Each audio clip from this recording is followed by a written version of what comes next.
Board of Aldermen regular meeting. Time is 6:59. I'll call it to order. Roll call. Alderman Orsini? Here. Alderman Hudson? Present. Alderman Wilkins? Present. Alderman Decker? Here. Present. Alderman Magnus? Yeah. If I get everybody to join me in the Pledge of Allegiance, I appreciate that. Please.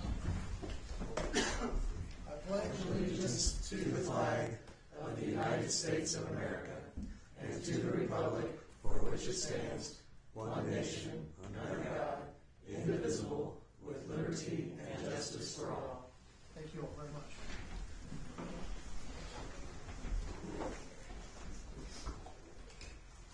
That moves us to the public hearing portion of the floor, adult daycares.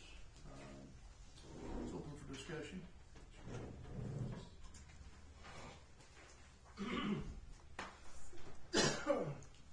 Linda Borman, 800 Days in Court. In looking at our existing adult daycare, it's in R2 zoning, so I don't know how we can do R3 and be whatever for any future daycares.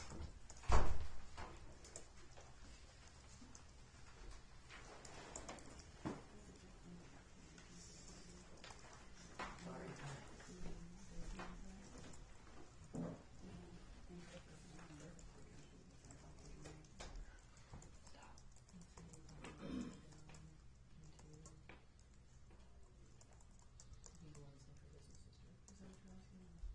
So we had set it at R3 and A1, and she's saying that's an R2, and I don't have my zoning that can tell me.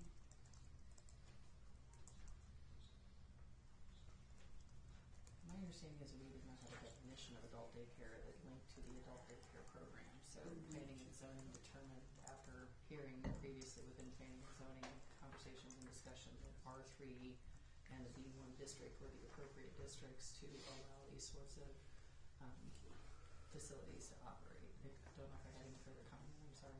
Presumably, then, if there was a pre-existing facility in an R2, it would be grandfathered? 100%, because anything that is allowed in R3 would be allowed in R2 and R1 as well. Okay. Anyone else have any questions?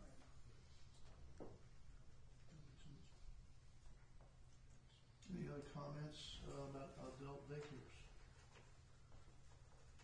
With seeing none, I will close the public hearing for adult daycares. Back in comment.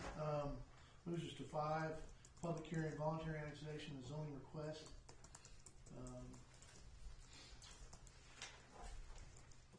Any discussion on that? Anybody want to bring forth any comments on that?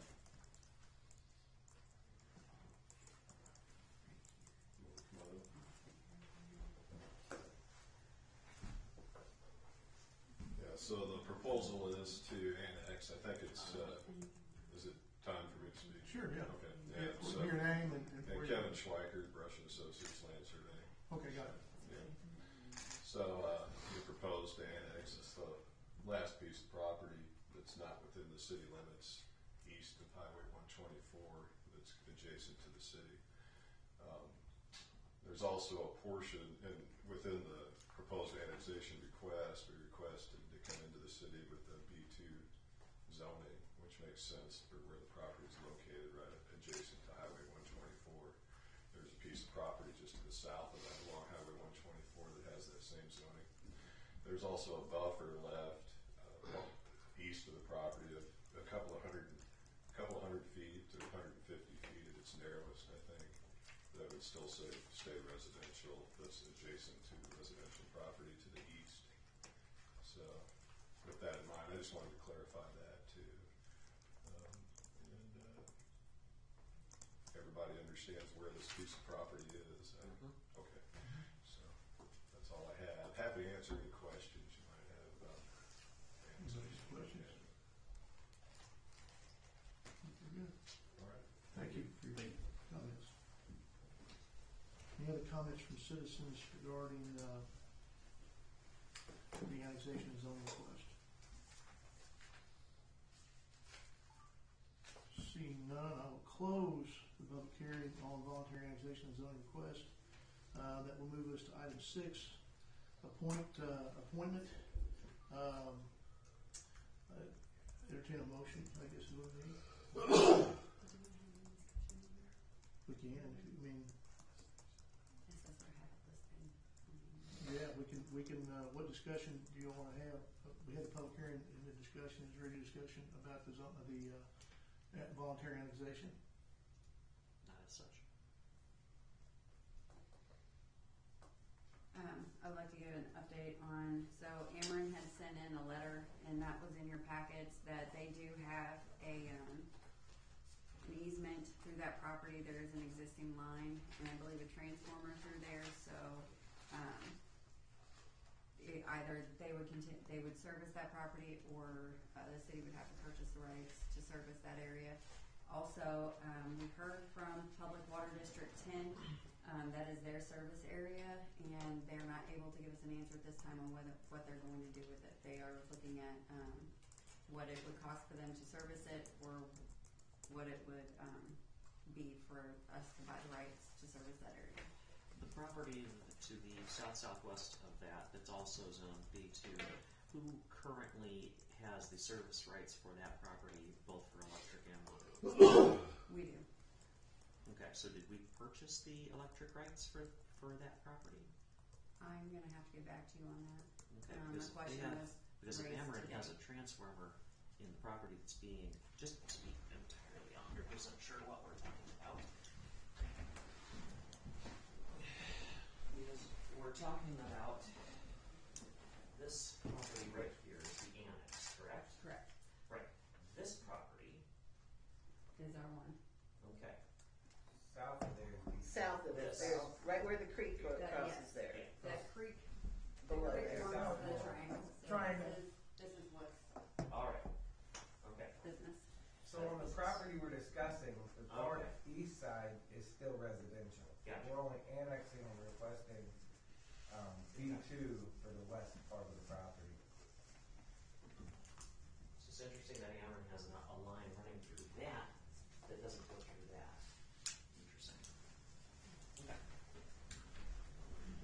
So we don't have a cost to the city for doing those activities yet. To buy the rights.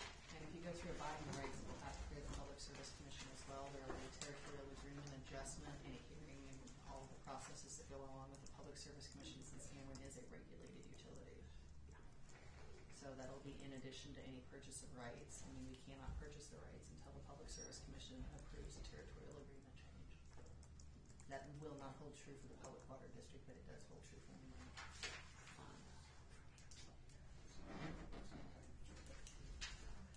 Do we have a timeline when we would have an estimated cost? Is that, I wouldn't know that. If that property is annexed into the city, would we have to buy the utility rights, or could we just let Ameren provide the We can service? say- we can- Yeah, in fact, they have the legal right through the certificate of necessity to continue to provide it. We have and might be considering franchise fees that are associated with that, like granting a franchise to Ameren and associated fees for them to continue to provide service within the annexed area. That's what Columbia and other surrounding communities will do when annexed property comes in and it's served by another utility outside of municipal utilities. All right. Thank you.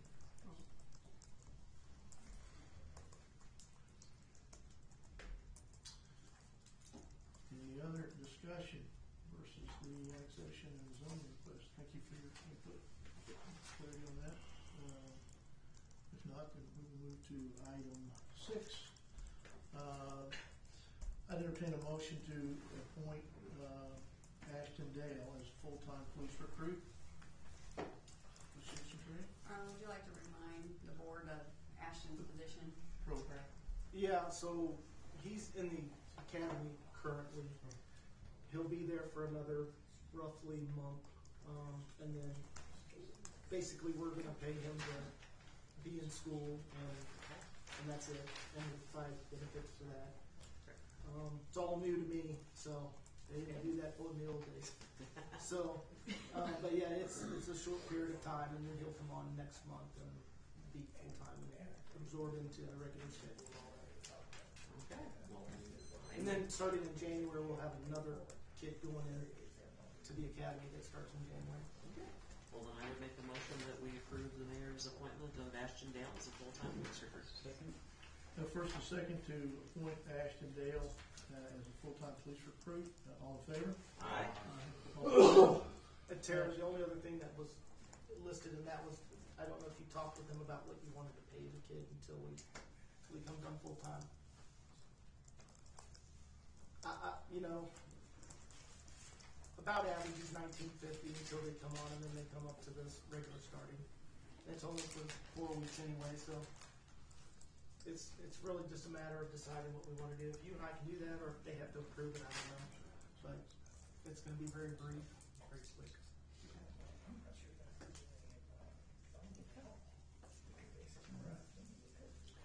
Well, welcome Ashton Dale to the team. That's good. Thanks.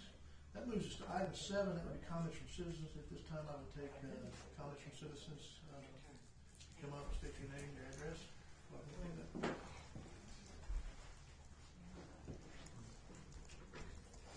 Have some papers to pass out. James will give you one. 1, 2, 3.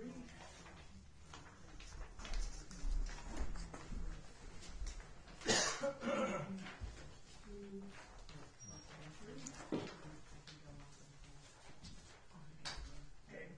At the end of September, an irate client called me because the city sent a nasty letter saying he was involved in an illegal property transfer and to deed it back to the original owner or face a $500 per day penalty.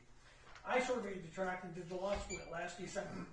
I wrote the subdivision regulation on lot splits and know exactly what is required, but Tara told me they did not have one. The seller is also my client, and he got the same letter from the city. I dropped other work to prepare a new lot split application. I had my notary public meet and I met with the seller to sign a new lot split application to correct the problem and turn it in. A day or so later, the mayor called saying that they found the original application and everything was good. I certainly hope the city attorney sent a letter of apology to both the buyer and the seller. My only problem was in not getting a signed copy of the original application and could not prove I had done it properly. From now on, I will make sure that I have an approved application in my hand, since the city apparently is not trustworthy. By their own admission, the city is at fault for losing the original application. So I sent Tara an invoice for my time to resolve this matter. In return, I got an email from Sydney saying the city respectfully but unequivocally declined to pay my invoice. The letter states that no time was the city aware that I had done a survey. But Tara knew it when she signed the original application, although the survey didn't get recorded until afterwards the deed was done. Also, the assessor's page for the property shows the survey was done. I'm appealing to your sense of justice to pay this bill. Last fall, the city filed a complaint against my surveyor license for fraud over a statement I added to a lot split for a duplex lot. The statement was a true statement. The city was aware of that before Tara signed the survey. I added the statement several days before the city told me it was ready for approval, but forgot to mention it when she signed the survey. Later that day, I did tell the Public Works Director. The Board of Registration takes such complaints very seriously. I assume the board called the city about the complaint, but their attorney found no basis for a fraud complaint. The complaint was dropped, and the case was closed. The city attorney should have known this would be the result. In August, I was informed I would not be reappointed to the Planning and Zoning Commission. I was not asked if I wished to be reappointed. I guess that this is because in several instances I pointed out things that did not meet the city requirements after staff told the developer it met all the requirements. Apparently, city staff does not want my expertise, even though I have more knowledge in these areas than they do. Thank you. Thank you, sir, for your comments.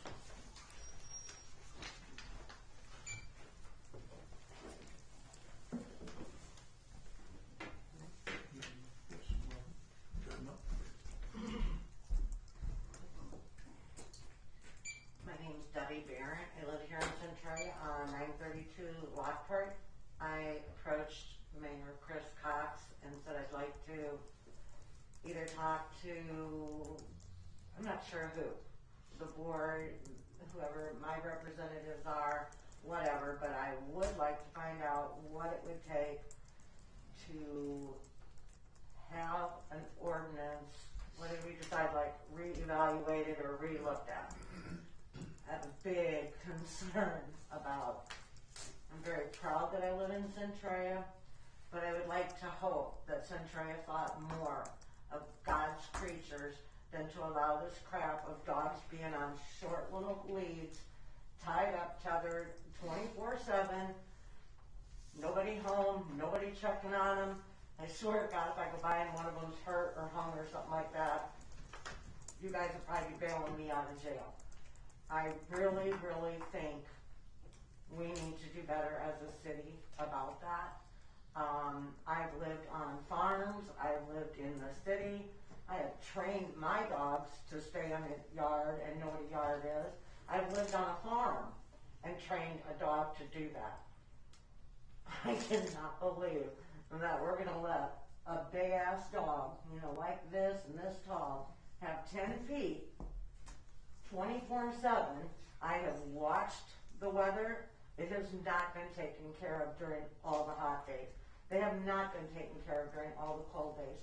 The one dog is in a plastic crate-like thing. Do you know what the hell that temperature is in that thing in the summer when it's 90 and 100 degrees outside? It's hot.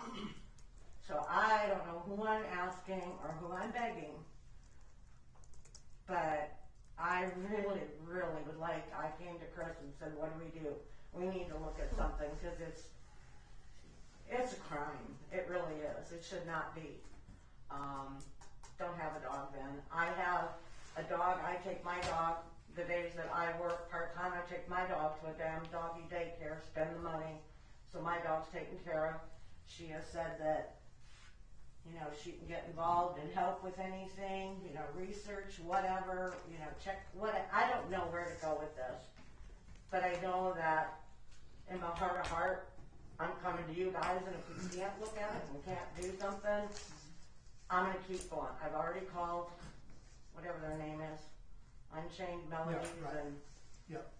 so if you can look at other cities, whatever, I just beg that we check into this. We'll take this into consideration. I can work with Terry. We can talk. I know what you're looking for. I'll bring your aldermen are Don Rogers and Mr. Robert Hudson. I'm well aware. I know you guys are. And, you know, if I didn't have to drive by this day in and day out, you know, but when it's okay that the dog has a litter of puppies and can make you a bunch of money, then it's okay, you know, to have them all out there and showcases and stuff. No, I got a problem with that. Gotcha. We'll let you know something. Okay? Thank you. You bet. Sorry, I can't take it. Other comments from citizens at this time? You're going to be bailing me out. If not, we'll close the comments from citizens and we'll move on to the consent agenda. I would move. Okay. The first and second to accept the consent agenda for A, Board of Aldermen meeting minutes, B, planning and zoning minutes, C, collector's report, D, activities report. All in favor? Aye. All opposed? It passes. That moves us to accounts payable of $1,250. I will entertain a motion to approve the accounts payable of $1,250 November 17, 2025 for $774,325.46. Second.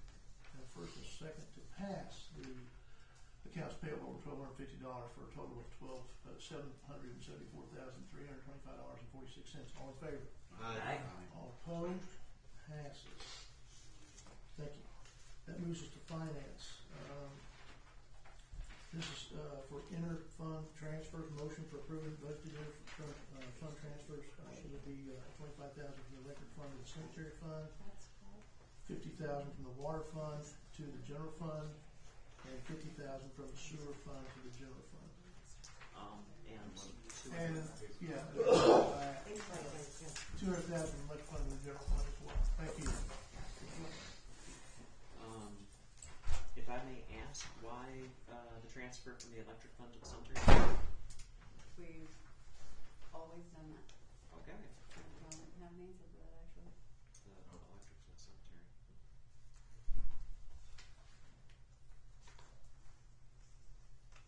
And is the cemetery fund running short? Or The cemetery fund always runs pretty close to, okay. yeah. That's money too. Pretty lean. I mean, they're in Very black, lean. but they're lean. Then I would move to approve the budgeted interfund transfers as written. Second.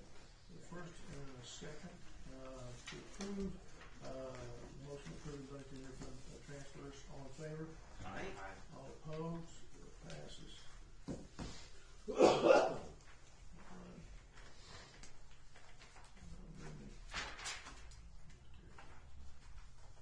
All right, that moves us to 11, legal section.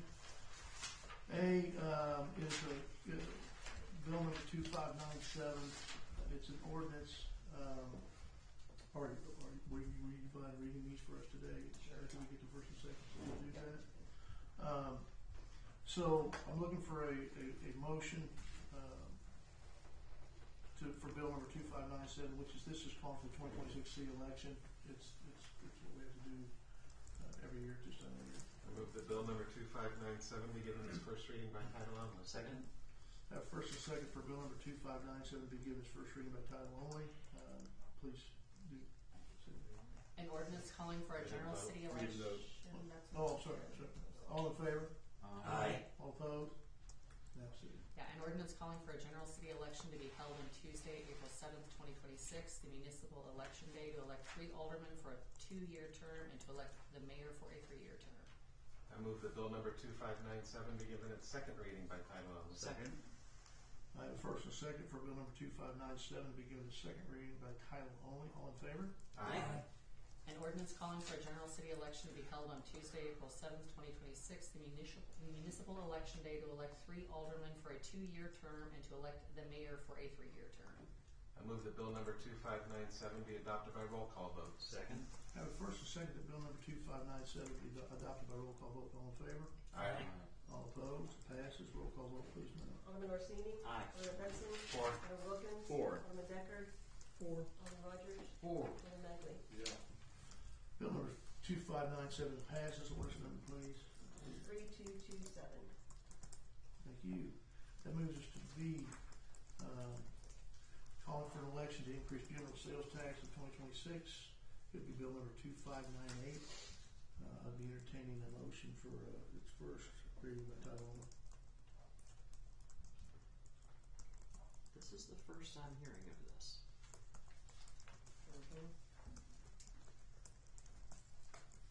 We didn't have any. Did we not have any discussion on this? Was I not here? No, we've not had discussion on this. So the city currently has a 1% sales tax. The state allows for 2.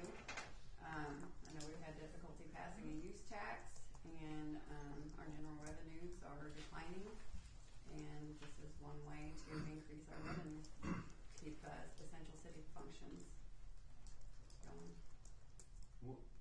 What would be the gain revenue on this? I mean, if it's proposed, last year, if we do 1%, how much more is that gonna gain us? It would double what we currently bring in. Huh? It would essentially double it if we go from a 1% to 2.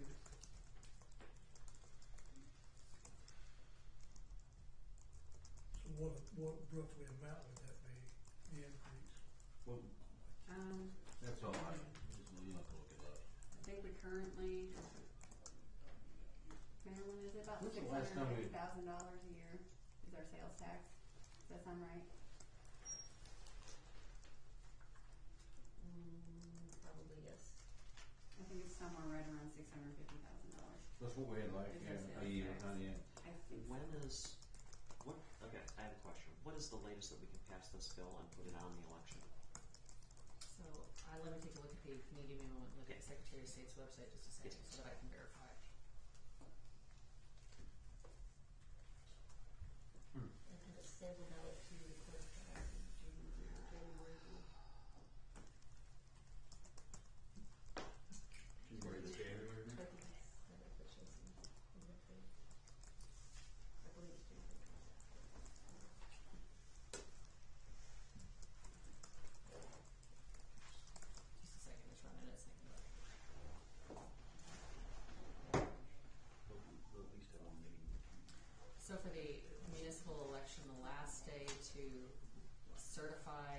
sort of, ballot provision, ballot language would be January the 28th of 2025.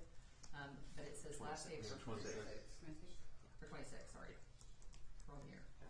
Yes, 26, my bad. Yes, so the 2026. I move to table Bill 2598 pending further discussion. Second. Have first and second to table bill number 2598 till discussion's had. All in favor? Aye.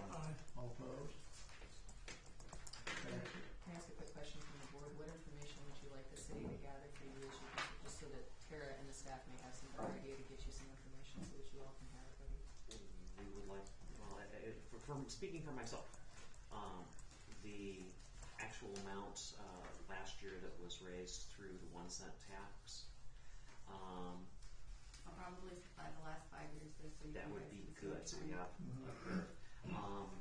what is the situation is statewide with the grocery tax situation, because I know that has been a matter in considerable debates on whether or not they were. Last session. Yeah, it hasn't passed. I mean, it's coming up for reconsideration all the time, but by December we may have some ideas of some pre-bill filings at that Okay. point. And that would be good information to have, because that will impact our income tax revenue.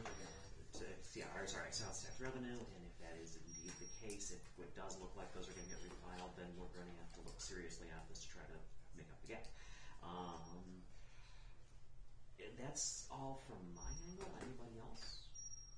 I think the average over the 3 to 5 year period is very helpful for us to see what the revenues are and how we see those, how those are on average. Right. Be good at it. If there's any way to determine rough ballpark how much of what we get is from food tax, that would be helpful too. It's going to be difficult, I know, but We've been down that road and talked about it, so I think that's pretty feasible to get easily. It'll be very close. I know one of our concerns is that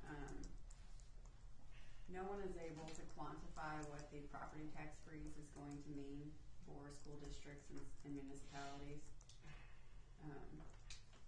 we're talking about the Senior. freeze for seniors. Yeah. So we got that frozen. We got what the Possibility state of keeps other talking taxes. about doing with Yep. the food taxes, and then those are going to have big hits. When you combine them, we really need to do something along these lines. The food tax, I think, when we figured, what was it, was 30, Isabel said it can be almost 34%. 34 to 37, depending on where you're at. 34 to 30, so you lose a third of your tax revenue if that passes immediately Yeah. when that goes into effect. And if we don't have something Still in going, place, is it? Well, So- it They're not in will session. survive this legislative session. They'll start bill pre-filing for next legislative session at the beginning of December, so I'll have whatever they've got at the time. I don't know if that will be filed, but it was told they were gonna bring it back. So This yeah, is all- a close second for me too. yeah, this is Utility stuff and the food tax both keep me up at night. this is all stuff we need to have an actual full discussion of in committee, which is why I moved to table. Thank you.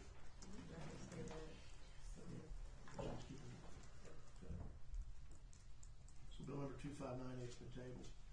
That moves us to C,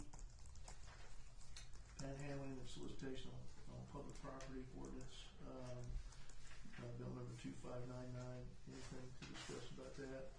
Just wanted to look into, put forward. I would move that bill number 2599 be given its first reading by title only. second. First and second, that bill number 2599 be given its first reading by title only. All in favor? Aye. All opposed? Passes. First reading, please. An ordinance regulating panhandling and solicitation on public property within the city of Centralia, Missouri. I move that bill number 2599 be given its second reading by title only. Second. Have first and second, that bill number 2599 be given its second reading by title only. All in favor? Aye. All opposed? Passes. An ordinance regulating panhandling and solicitation on public property within the city of Centralia, Missouri. Move that bill number 2599 be adopted by roll call vote. Second. Have first and second, that bill number 2599 be adopted by roll call vote. All in favor? Aye. All opposed? Passes. Roll call vote, please. Alderman Orsini? Aye. Alderman Hudson? Aye. Alderman Wilkins? 4. Alderman Decker? Rogers. Four. Alderman Magley. Ordinance number 3228. Yes.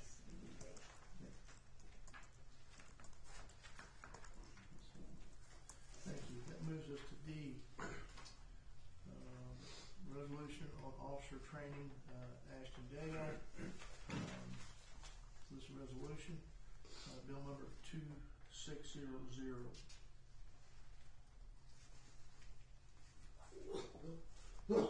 I move that bill number 2600 be given its first reading by title only. Second. First and second, bill number 2600 be given its first reading by title only. All in favor? Aye. All opposed? A resolution of the City of Centralia, Missouri to execute a contract by and between the city and Ashton Dale relative to police officer training, employment agreement. Further, said resolution shall authorize and direct the city clerk to attest the signature of the mayor. I move that bill number 2600 be given its second reading by Title only. It's actually a It's resolution. a resolution, it's one time, I don't want one time. So, adopted. I move that bill number 2600 be given a roll call vote. Second. first and second, that bill number 2600 be given, be adopted by roll call vote. All in favor? Aye.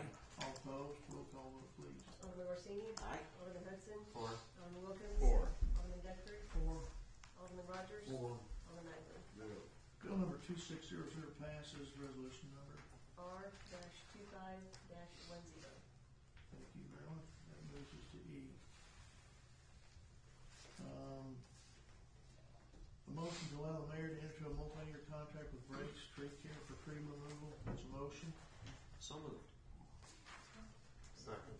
Have a first and second to enter into a multi-year contract with Brakes Tree Care for tree removal. All in favor? Aye. All opposed? Passes. Thank you. That moves us to F. Bill number 2601, authorizing voluntary annexation of property by Triple B Timber Company. It's an ordinance, so I'd be entertaining a motion for first reading by title only. I move the bill number 2601 be given its first reading by title only. Second. The first and second for bill number 2601 to be given its first reading by title only. All in favor? Aye. All opposed? Passes. First reading, please. An ordinance annexing certain adjacent and contiguous unincorporated area into the city of Centralia, Missouri. Will that be included in annex of B2 zoning? No, it is not. According to this ordinance, there wasn't a recommendation by planning and zoning to change this, so as the ordinance is drafted and written and published So publicly, we it have is not. requested a zoning request. You have. Can we make the board vote on that tonight? We do not have an ordinance in front of us that would address the zoning of this property. So they advised that we address you about it. So we went there, they did not have an opinion and thought it would be addressed tonight to annex the property in with the zoning requested per our zoning request.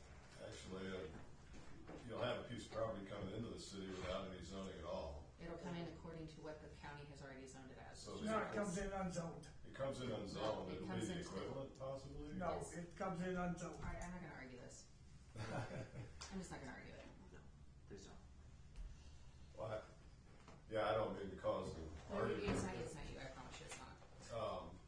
Yeah, I was just wondering if it's just an oversight possibly, not to mention the zoning within the ordinance. Since you'll have a property coming in without zoning, it kind of leaves it wide open.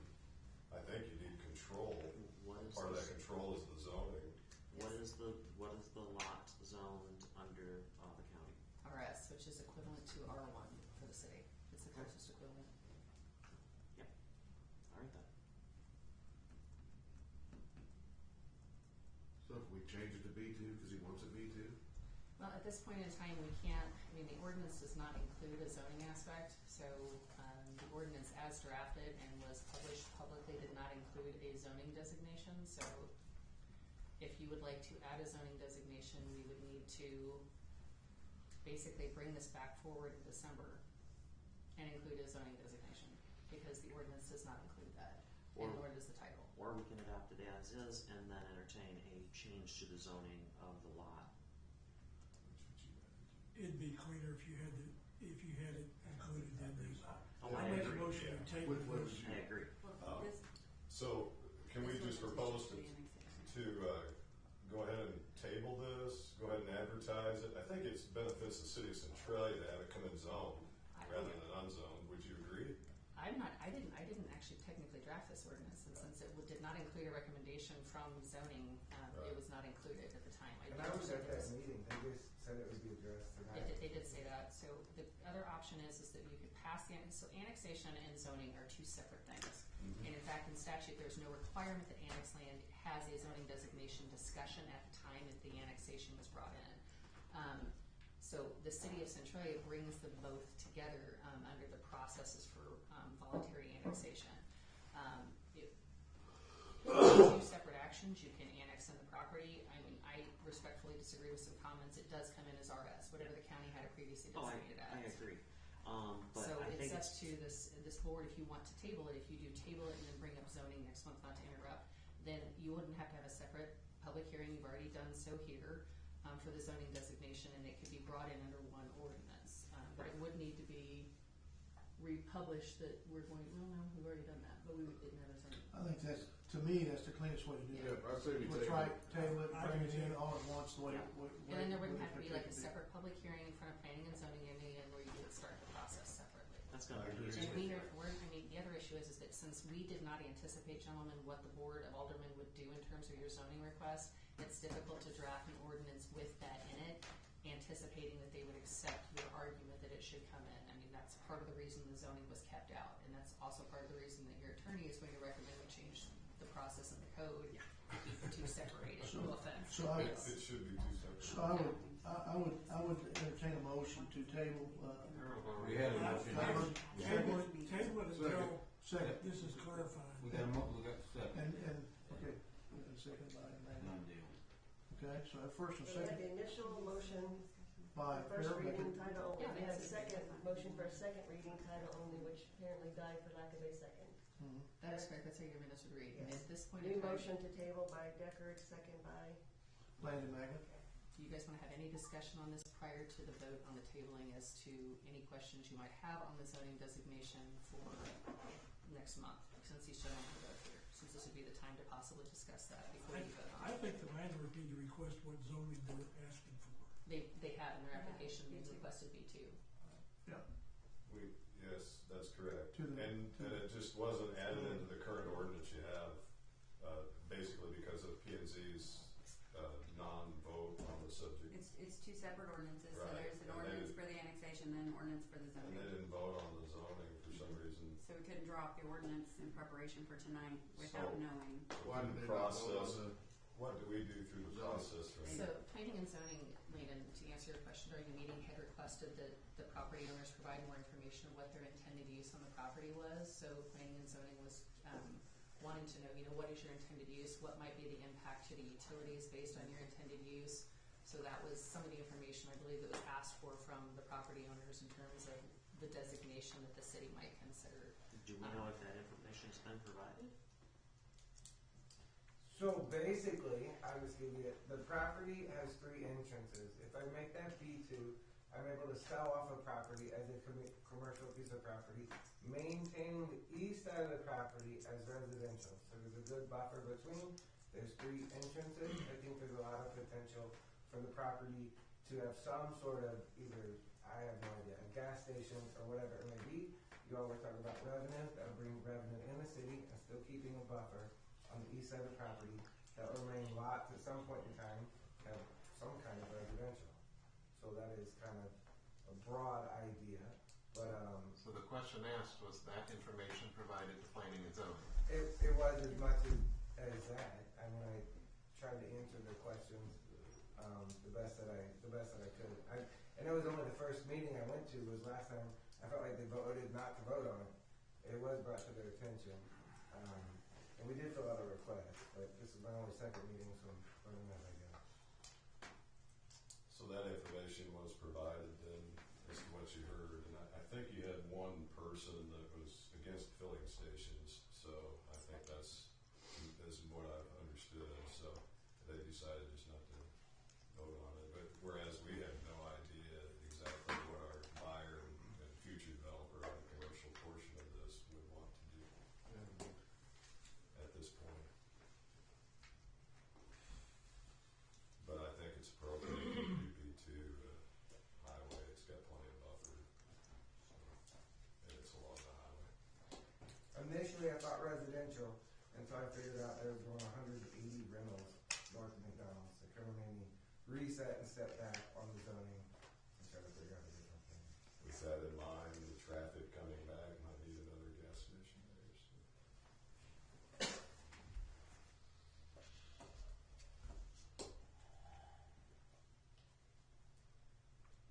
Any more discussion, questions?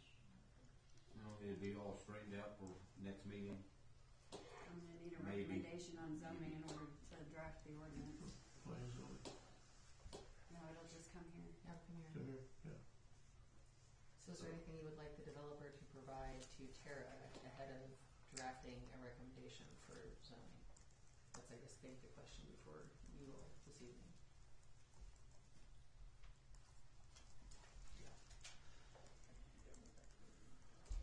So it doesn't go through planning and zoning? No, it's already been heard. It's already been heard, they didn't touch it.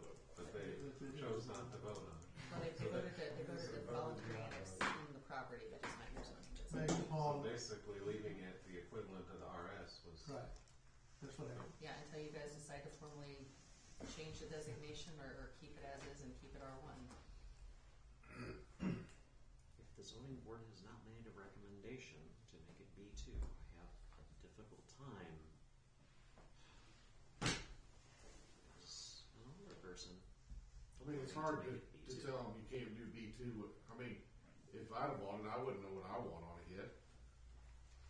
I mean, I think the key thing is the buffer, right, between what you There is a have. buffer. That's what I'm saying. I think that's a So the key whole thing, property is- based upon what it could be developed into. Right.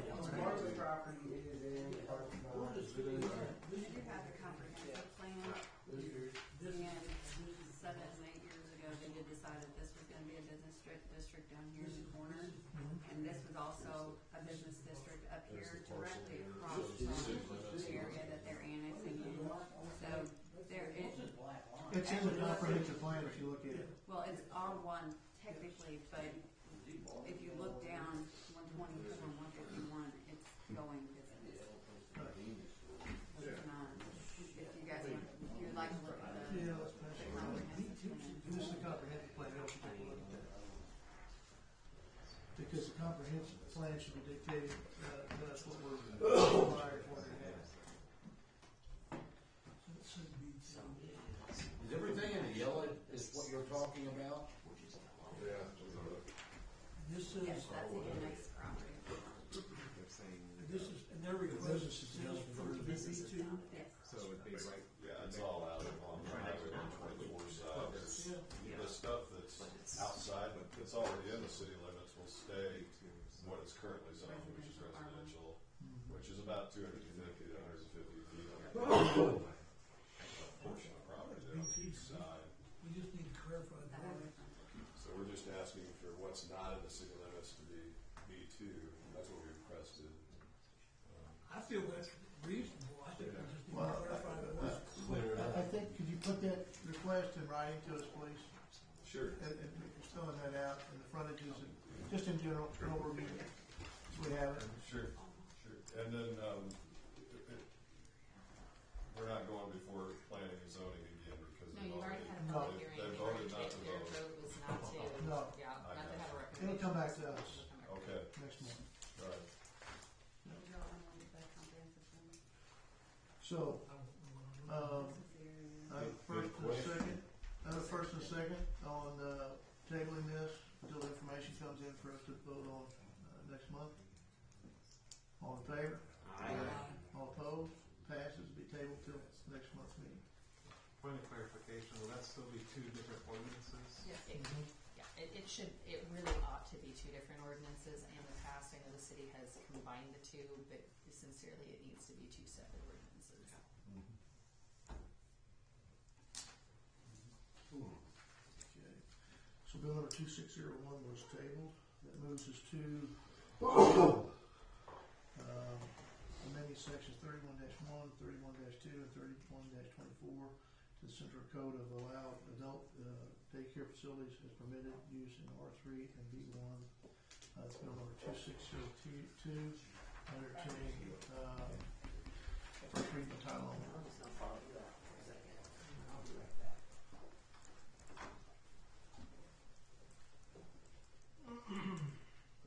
Move that bill number 2602 be given its first reading by title only. Second. Have first and second that bill number 2602 be given its first reading by title only. All in favor? Aye. All opposed? Passes.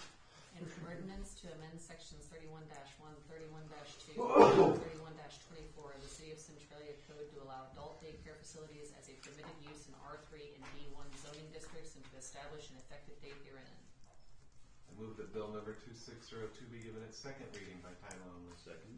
Have first and second that bill number 2602 be given its second reading by title only. All in favor? Aye. All opposed? Passes. An ordinance to amend sections 31-1, 31-2, and 31-24 of the City of Centralia Code to allow adult daycare facilities as a permitted use in R3 and B1 zoning districts and to establish an effective date herein. Move that bill number 2602 be adopted by roll call vote. Second that bill number 2602 be adopted by roll call vote. All in favor? Aye. All opposed? Passes. Roll call vote, please, Marilyn. Alderman Orsini? Aye. Alderman Hudson? 4. Alderman Wilkins? 4. Alderman Deckard? 4. Alderman Rogers? 4. Alderman Magley? Yeah. Ordinance, bill number 2602 passes. Ordinance number? Well, let's see, 3229. 3229. We table 3229.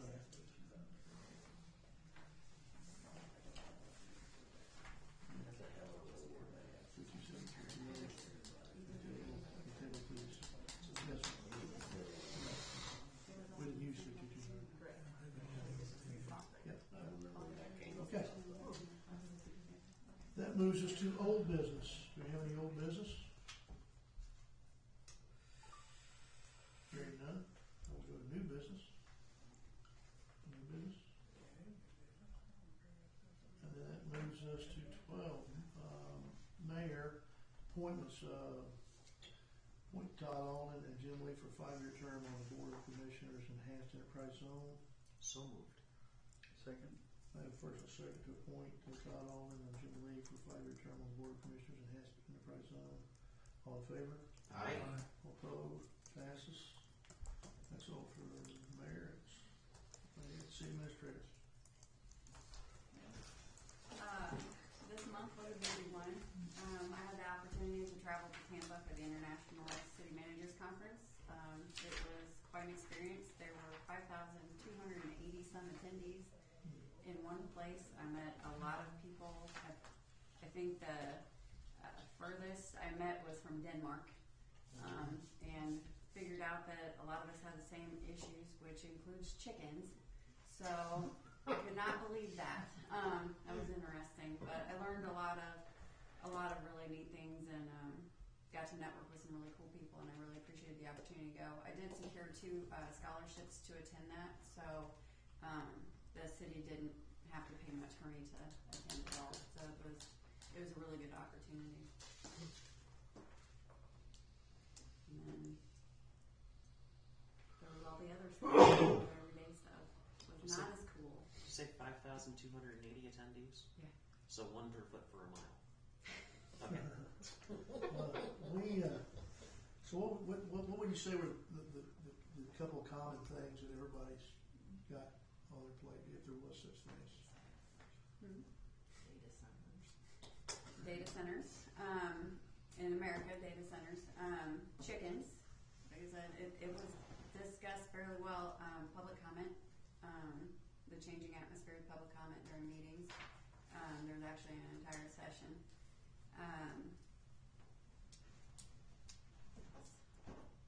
Put me on the spot and I can't remember. No, that's good. Those are some things that came to. That's curious. I mean, a lot going on. So that's all I was just wondering. So. Housing is a big one. It's affecting everyone across the nation, even in other countries. Gotcha.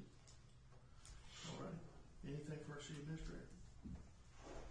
That moves us to 14, our city attorney. I provided some guidance memos in your packets regarding some options that just issues that have come up lately about folks basically residing in vehicles on private property and what that looks like and what possibly you could do in terms of regulating that, as well as taking a deeper examination on our nuisance and dangerous building codes when we have homes without utilities and what that looks like in terms of us being able to pursue actions for individuals who are living in structures within the city that do not have utilities. So both of the memos outline this, and my recommendation is if we have situations where individuals are either occupying their vehicle with permission on private property or occupying a structure that do not have public utilities, that we should be pursuing nuisance and abatement proceedings against these property owners who are allowing and permitting these sorts of behaviors to occur on property, especially if they're living in the structure. It becomes a little bit more complicated constitutionally, frankly, when you have somebody who has permission on private property who's sleeping in their personal vehicle but then is like moving it day in and day out and is not creating a nuisance associated with that automobile, like putting trash outside or publicly using the ground as their restroom, that sort of thing. But we do have a pretty bold nuisance and an abatement proceeding, and my suggestion is if we have individuals that are doing these sorts of behaviors, we need to go ahead and start those proceedings up. Well, we have a property, that we've been talking about, and of your two options, I agree with those, but as far as, we do not have an ordinance today, if I'm correct on this, and we talked a little bit about it. We don't have an ordinance today. It looks like to me we should have some sort of an ordinance on the books that says that if you don't have utilities in the home, then it's not, you can't occupy. It would make it a lot easier. Right now you don't have anything in black and white that specifically states no utilities, no occupancy. It would make it cleaner versus us trying to cobble together from the International Building Code and other parts of our city code to bring forward the fact that this is a public nuisance to live in a structure without utilities. Well, it's just not a healthy situation in general. I think everybody could at least agree to that to some point of action. But so for me, us not having anything on the books, I think that's a step that we should have something that says if you do not have utilities, then you cannot occupy the house. Well, we don't, does any other towns do? Like Columbia, they do? Mostly, yes. A lot of other communities within their nuisance provision have the same issue that Centralia has. Some of them have clarified it because they've had to fight a fight like this before, and it's been easier to just make it black and white in the code. Others do what we're going to do or could be doing is taking a look at other parts and pieces like the International Building Code, other fire codes, things like that, to draw the same conclusion that residing in a property without utilities is dangerous. So for example, like just a brief example is like people may be running space heaters on extension cords, run from generators. That's a fire hazard, or potentially could be a fire hazard. Obviously, defecating and or allowing waste to be discharged out on the property without a proper sanitation system can violate DNR clean water standards. Piling of trash and other things around the property because you don't have, for instance, sanitary services to pick your trash up also creates a nuisance. So we have a basis. It just makes the evidence presented a little bit more, it's not complicated, we just have to show more. If it's in black and white, it tends to be an easier piece of evidence to introduce in those circumstances. Why can't we adopt one? I mean, You absolutely can. It's just harder to do than. No, we just don't have one. I'm asking for us to have Just one. slip through the cracks. I'm asking, we just need one. I mean, it's a pretty common sense thing. Let's have an ordinance that says if you don't have your utilities, you can't reside in the home. And to answer your question, I think it's because most people We've had problems haven't had because to. people have been. What's that do with the people beforehand? I mean, they may be grandfathered in. No, they will not be grandfathered in. There are still provisions on the books that, when read together, that do clearly state, not basically, that clearly states that occupying a structure without utilities would violate our nuisance code. And if we were to bring that forward in an abatement, I would have to show the standard based on the culmination of different sections to that particular individual. Once you pass the ordinance, if somebody is then brought before that standard, then they would have that standard applied. So anybody currently occupying a structure without utilities, we would have to proceed under the old format where we're just bringing in multiple rounds of evidence. Well, we'll probably only have one we're talking about, but there might be two. But I think actually, I mean, in my time as your city attorney, I can count at least 3 instances. I believe we've had issues with people living on blocked RVs where the RV wasn't moving and they were piping in power into that vehicle. So I think there's probably more than one instance. well, as the economy becomes more challenging and everything else, it's going to become more and more difficult. I mean, things are going to be in place. I mean, to me, it only makes sense. You can't reside. It's a shelter. You can reside in a barn, I guess. You know, if you don't need running water or electricity or anything. But Well, this pertains to the landowner, not the people living in the house, correct? No, it applies to so You have to go with the people that own the property. It does to the property owner, but if there is a renter or other occupier, they have Fourth Amendment rights to that, so we would have to provide them notice. So basically, we act almost as an ejector, meaning a landlord that would be ejecting somebody for an eviction. We stand in the same position. We must provide those individuals, if they are known, with, notice of the fact that there would be an abatement hearing and an opportunity for them to present evidence and testify. and so we got that, and I think the other thing you talked about was administrative hearings Right. for these structures. We've got several of them, and I think it's time we've done this once before, and it really cleaned up things. A lot of people started to take it serious. I think it's time we did another one. And you know what? If the landowner, the homeowner of the property, it comes forward with a plan in that hearing of with a time frame or whatever based on UCC code, that we try to remedy this in good faith, and they come up with a plan, but you got money to be able to buy the things needed if you have free labor. And that's what some of these people are trading out for. And if the person's given the free labor, that's all they have to give, they don't have the money to pay for wire and everything else, it's not going to happen. And so it perpetuates. We've had a property, it's just been the second year, should have had this hearing last year, to where people have a chance to truly do what they want to do, which is renovate an old home and do it in a timely manner, which is not unlike some other buildings in town that we had where somebody put a door in once every 6 months and considers that to be an action to upgrade the property. It's not. That's not reasonable. Okay, so I think we got two. I think one is we should have a black and white ordinance. Yep. And secondarily, I think that we should move to identify there's 3 or 4 properties pretty easily identified. Because it's cost associated with this. And so if we're gonna have somebody come in, we might as well have 3 or 4 on the books for the night, because travel's a part of the cost, getting here and back, that's the same price. At the same time, it I think helps us have some credibility. We're gonna enforce what needs to happen for these properties to be livable. We almost have to protect people from themselves sometimes. I'm sorry, but that's true. I don't believe you legislate people, you have your freedom, but at the same time, some things are just common sense that it doesn't make sense to not do that. So I would my thought would be that we would have an ordinance brought to us that's black and white, and the other would be for us to get together a list, Tara and us get together a list of those properties that we want to bring towards through the administrative hearing process. If we don't, we'll be talking about this forever. So. Well, there's a property that's been in dysfunction for 20 years. So there's nothing rise of right now we can do to get them people out of there. You can absolutely hold a nuisance hearing and abatement hearing right now.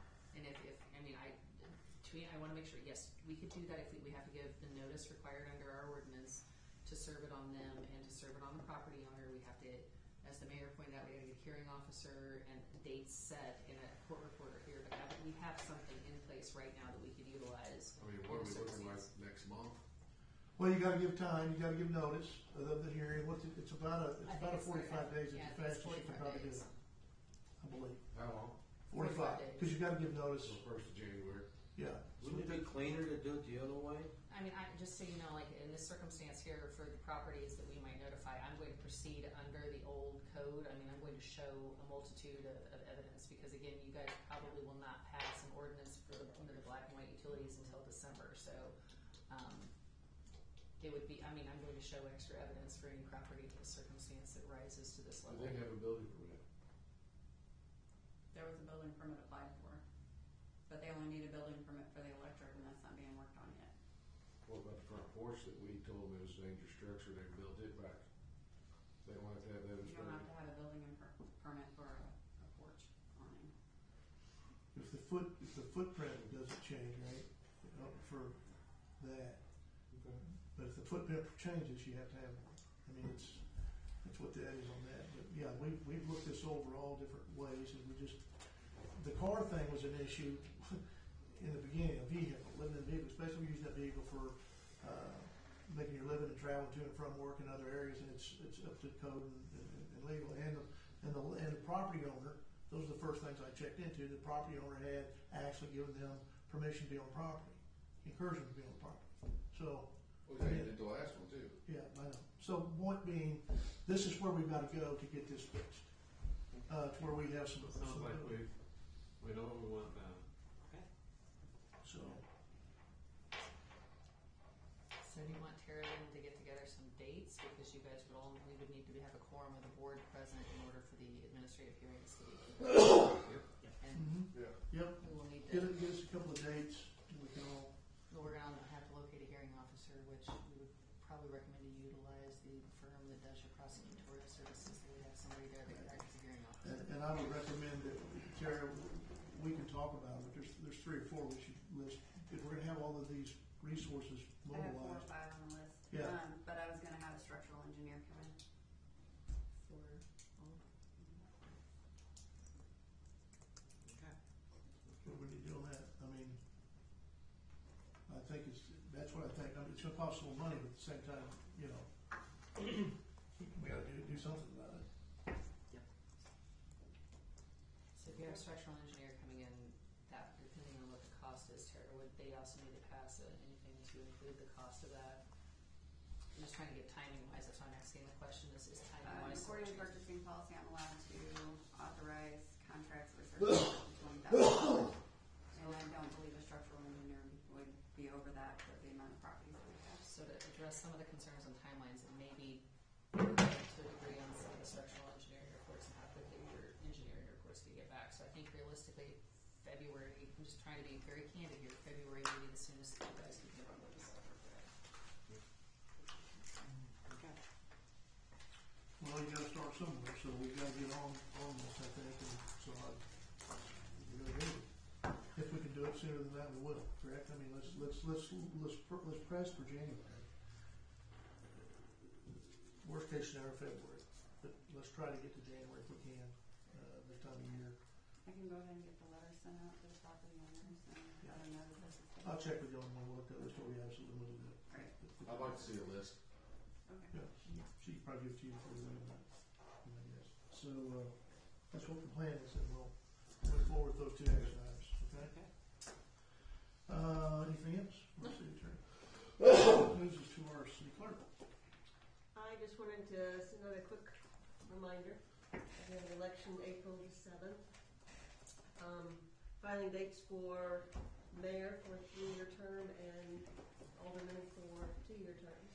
So opening filing date is December the 9th at 8 a.m.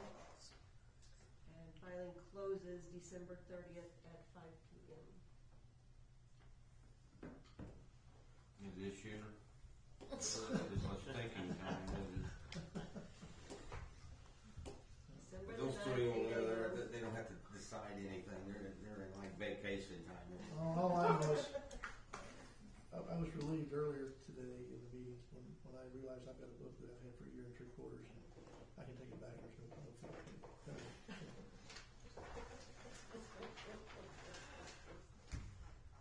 There will be notices put in big art in next, I don't know, in a couple of weeks or so. All righty, that would move us to the portion to go into closed session.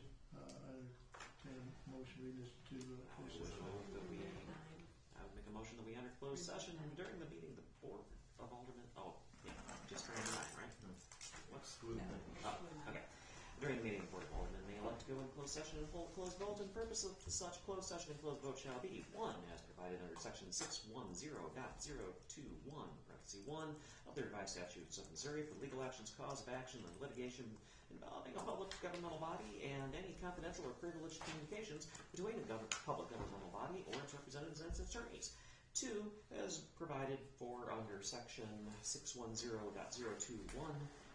parenthesis 2, leasing, purchase, or sale of real estate by a public governmental body where public knowledge of this transaction might adversely affect the legal consideration therefore. Second. First and second to go in closed session. All in favor? Aye. All opposed? Roll call vote, please. Alderman Orsini? Aye. Alderman Hudson? 4. Alderman Wilkins? 4. Alderman Decker? 4. Alderman Rogers? 4. Alderman Magley? Yeah. Thank you. Everybody move back as soon as possible. All right. We'll return to open session.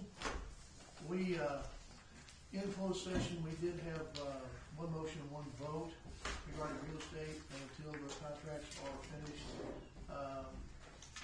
there'll be no further comment on that. And the other vote was to come back into open session, and it's unanimous. We did not vote to invade Venezuela. There you go.